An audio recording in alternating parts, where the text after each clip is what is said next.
जय हिंद, मैं हूं सबिहा। आज बात होगी देश के सबसे बड़े लोकतंत्र पर्व की। जी हां, लोकसभा चुनाव के लिए 4 चरण का मतदान जो है वो पूरा हो चुका है और आज पर्टिकुलर हम बात करेंगे 4th फेज की, जिसमें रिकॉर्ड तोड़ मतदान हुआ है। 2019 के रिकॉर्ड यहां पर टूटे हैं। क्यों टूटे हैं, क्या इसके पीछे की वजह है और क्या अब इससे सियासी समीकरणों में बदलाव आएगा, इन तमाम मुद्दों पर चर्चा करेंगे। और चर्चा करने के लिए हमारे साथ लाइव टाइम्स के इनपुट एडिटर धर्मेंद्र कुमार सिंह जुड़ चुके हैं। धर्मेंद्र जी, सबसे पहले मेरा सवाल ये कि लोकसभा चुनाव के जो 4th फेज का इलेक्शन हुआ है, 2019 का रिकॉर्ड टूटा है, इसकी बड़ी वजह क्या है? बड़ी वजह बताने से पहले ये बता दें कि चौथे फेज में 69.16% जो मतदान हुआ है, पिछले बार इतने ही सीटों पे 69.12% मतदान हुआ था, तो मामूली रूप से 0.04 है। लेकिन आप इसमें पोस्टल बैलेट पेपर शामिल नहीं है। पोस्टल बैलेट पेपर करीब करीब 0.50 है, तो ये करीब करीब 5.4% हो जाएगा ये। तो ये अभी जो है आंकड़ा जारी करेगा चुनाव आयोग शुक्रवार को। ये आंकड़ा 71% से ज़्यादा जा सकता है और ये ऐतिहासिक होगा कि पहली बार इतना मतदान हुआ है।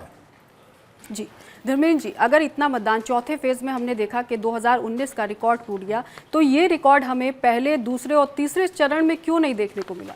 अब पहले फेज में आप देखिएगा करीब 3.43% का नुकसान हुआ था। दूसरे फेज में 3.38% का नुकसान हुआ था। तीसरे फेज में 1.62% का नुकसान हुआ था। इसमें वजह यह है कि पहले फेज में मतदान कम होने के बाद जो है राजनीतिक पार्टी, खासकर सत्ताधारी और विपक्ष, दोनों सक्रिय हो गई थी और कहीं ना कहीं ये लगने लगा था कि पहले फेज में सरकार को नुकसान हुआ।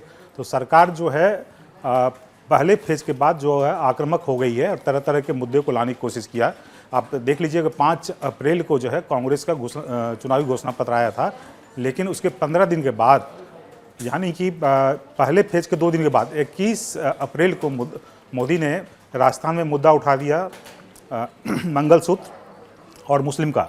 उसके बाद लगातार तरह तरह के मुद्दे, विरासत टैक्स और मुस्लिम को आरक्षण नहीं देने की बात, फिर जो मुस्लिम का प्रतिशत भी आ गया कि जनसंख्या बढ़ रही है, हिंदुओं की जनसंख्या घट रही है। तो ये सारे मुद्दे को लेके एक जो है कोशिश की गई है वोटरों में और जागरूकता लाने के लिए। दूसरी वजह है कि पार्टी और कैडर को सक्रिय किया गया। इनको लगने लगा कहीं ना कहीं कि वोट कम हो रहे हैं, इससे पार्टी को नुकसान हो सकता है, तो ये पार्टी और कैडर को सक्रिय किया गया। इवन कि विपक्षी पार्टी ने भी सक्रिय किया। विपक्षी पार्टी ने भी अपने मुद्दे को, जो 5 गारंटी है, जिसमें जो है आरक्षण बढ़ाने की बात है, उसके बाद जाति जनगणना की बात है, उसके बाद जो आपको किसान की MSP देने की बात है, ये सारे मुद्दे थे जिसको लाने की कोशिश की गई। इसके वजह से जो है वोट बढ़ा है। तीसरी वजह है फ्लोटिंग वोट। फ्लोटिंग वोट में होता है कि वोट जो है बढ़ जाते हैं, कोई नोटा में चला जाता है, कोई मतदान करने के नहीं जाता है। तो इनको लगने लगा कहीं ना कहीं कि सरकार आ रही या नहीं आ रही है, विपक्ष आ रहा है नहीं आ रहा। तो ये वोटर जो है कहीं ना कहीं वो वोट डालने की कोशिश की, जिसके वजह से वोटर मतदान जो बढ़ा है इसमें। धर्मेंद्र जी, तो क्या ये माना जाए कि जो मुद्दे चौथे फेज में हिट कर गए हैं, तो वो आगे भी हमें उसी मुद्दों पे ये माना जाए कि मतदान जो परसेंटेज है वो आगे बढ़ेगा? इसकी गारंटी नहीं दे सकते हैं, लेकिन ये माना जा सकता है कि अब जो एक मोमेंटम बन गया है, ये इसमें थोड़ा सा पहले चुनाव की तुलना में बढ़ोतरी होगी। 3 फेज हैं, 3 फेज में काफ़ी सीट हैं, करीब 380 सीट पे चुनाव हो चुके हैं और अभी जो है 163 सीट बच गया है। तो 163 सीट अहम है। कल आपने देखा होगा कि एक तरफ अमित शाह ने बोला कि भाई 380 सीट के चुनाव हो चुके हैं और बीजेपी को 270 सीट मिलेगी। उधर विपक्ष लगातार ये बोलती आ रही है कि 200 पार नहीं करेगा, कोई बोल रहा है कि 220 पार नहीं करेगा। तो अपने तरफ से एक कोशिश हो रही है लगातार कि कैसे इसको हम हासिल करें और वोटरों को एक तरह से जागरूक करने की कोशिश की जा रही है। जितने मतदान बढ़ेंगे उससे पार्टी को लगता है कि फ़ायदा होगा, लेकिन वोट बढ़ने घटने से जीत हार का रिश्ता नहीं होता है। कोई इसका थंब रूल नहीं है कि ज़्यादा मतदान होने से सत्ता पार्टी आ रही है नहीं आ रही, कुछ नहीं कहा जा सकता है। अभी तक में ऐसा ट्रेंड एक रूप से नहीं देखा गया है। धर्मेंद्र जी, जो चौथे फेज का मतदान प्रतिशत का आंकड़ा है, अगर इसके सियासी समीकरणों की तस्वीर देखें तो वो किस तरह से उभर कर सामने आई है?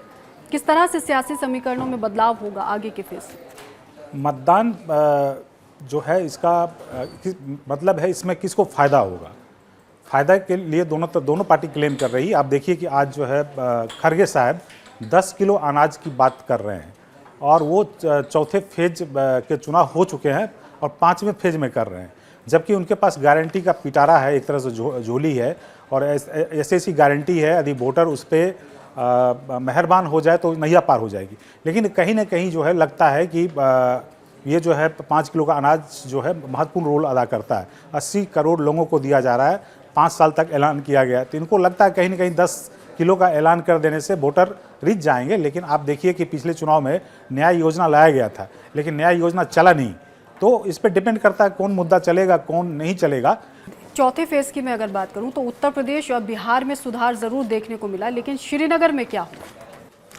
आप देखिए कि खास करके बिहार और उत्तर प्रदेश, राजस्थान और मध्य प्रदेश, ये ऐसे राज्य थे कि लगातार वोटिंग कम हो रही थी और तरह तरह के बहाने दिए जा रहे थे कि गर्मी बहुत हो गई है इसीलिए जो है वोटर नहीं आ रहे हैं, शादियां हो रही है, फसल जो है तैयार हो रहा है इसीलिए नहीं आ रही।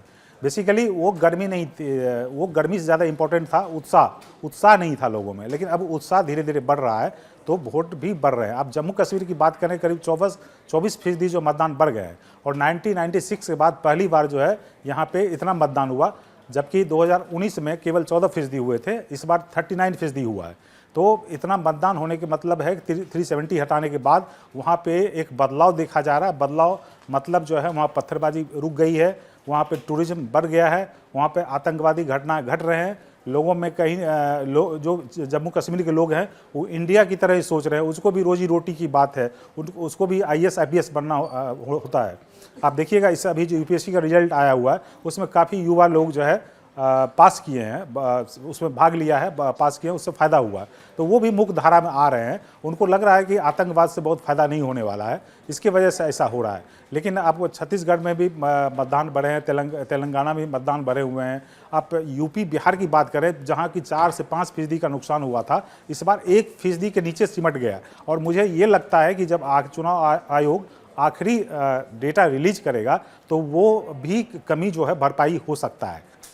धर्मेंद्र जी, 4 चरण हमने देख लिए कि पूरे हो गए हैं मतदान के, 3 अभी बाकी हैं, लेकिन इन 4 चरणों में प्रचार की बात हम कर लें, मतदान की कर लें, एक जनता से रिलेटेड जो मुद्दे हैं वो कहीं ना कहीं गायब हैं। तो आने वाले जो 3 चरण हैं, क्या हम उम्मीद करें कि जनता से जुड़े मुद्दों को सियासी दल उठाएंगे या राजनीति जो है वो मंगलसूत्र और विरासत टैक्स पर ही निर्भर करेगी? देखिए, चुनाव में सारे मुद्दे चलते हैं, महंगाई भी चलती है, बेरोजगारी भी चलती है, हिंदू मुस्लिम भी चल रहा है, तो उनको कहीं ना कहीं लगता है कि हिंदू मतदाता जो है उनकी नैया पार करा सकते हैं। और ये लोग बोलते हैं कि राम मंदिर का असर नहीं होगा, हिंदू का असर नहीं होगा, ये हिडन है, इनबिल्ट है, इसको बताने की जरूरत नहीं है, ये ऑटोमेटेड काम करता है। इसमें इनके बुरे दिन में भी जो है हिंदू मतदाता जो है ज़्यादा से ज़्यादा मतदान करते हैं।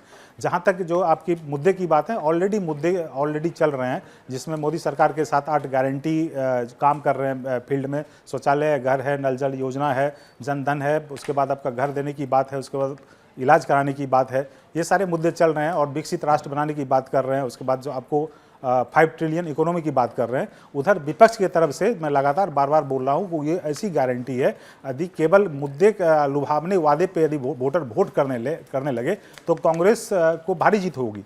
लेकिन होता है एक ट्रस्ट, एक विश्वास होता है वोटरों में, आप जनता में कितना विश्वास बना पाएँ, वो अहम होता है। तो कहीं ना कहीं लगता है कि कांग्रेस को विश्वास बनाना पड़ेगा, और विश्वास बनता है नहीं बनता है ये तो नतीजे से ही पता चलेगा। लेकिन 2019 का देखें, काफ़ी सारी घोषणाएं की गई थी और उसमें जो है न्याय योजना नहीं चली।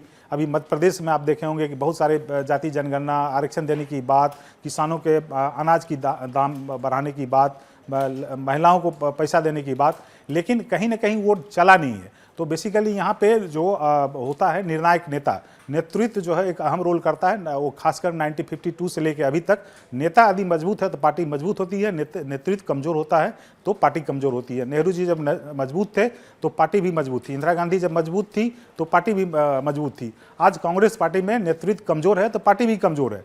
तो इसीलिए कहीं ना कहीं जो है बीजेपी को फायदा हो रहा है। बीजेपी में नरेंद्र मोदी मजबूत है तो पार्टी को फायदा हो रहा है, लेकिन जब नरेंद्र मोदी नहीं थे, बीजेपी में उस ढंग का नेता नहीं था, तो पार्टी जो कभी भी बहुमत हासिल नहीं कर पाई।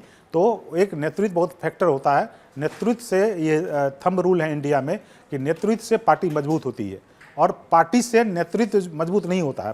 ये जो है माना जाता है। बेसिकली पार्टी आपके पास बीजेपी भी कांग्रेस भी है, दोनों का मतदान करीब करीब एक ही माना जाता है, 20% मान लीजिए, लेकिन जब नेतृत्व जिसका मजबूत होगा पार्टी उसकी मजबूत होगी। तो धर्मेंद्र जी ने हमारे साथ कई मुद्दों पर चर्चा की है और चुनाव कोई भी हो, दावे और वादों का दौर खूब चलता है, लेकिन फैसला करती है देश की जनता।